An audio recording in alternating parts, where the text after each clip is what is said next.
আসসালামু আলাইকুম। প্রচণ্ড গরম, প্রচণ্ড গরমে আমার রাজু সাজু লাল মুরগি কালো মুরগি কেউ খাবার খাইতেছে না ঠিক মতো। তো গরম, তো আমি দুপুরবেলা ওদেরকে পানি খাওয়াই দিয়ে গেছি। পানি খাওয়ায় শোলের মধ্যে পানি ছিটায় দিয়ে গেছি যাতে ওদের গরমের তাপমাত্রাটা একটু কমে। তো এত গরমে ওরা মানে একদম হয়ে গেছে। ওরা মুরগিগুলার মানে শীতে আমার এত সমস্যা হয় না ওদেরকে রাখতে, কিন্তু গরমে ওদের অনেক কষ্ট হয়ে যায়। প্রচণ্ড রোদ্রে কেউ খাবার খাইতেছে না ঠিক মতো, সবাই গরমে হাহাকার করতেছে, পুরা একদম অবস্থা খারাপ। তো আমি আমার কবুতর মুরগিগুলারে দুপুরবেলা পানি দিয়ে গেছি, সবাই পানি খাইছে, পানি খেয়ে কবুতর রেস্টে আছে, কিন্তু মুরগিগুলার অনেক কষ্ট হয়ে যেতেছে।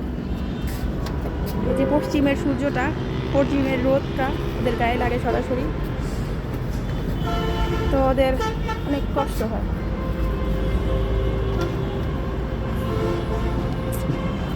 আল্লাহ একটু গরমটা কমায় দেন, আমার মুরগিগুলো যেন একটু স্বস্তি পায়।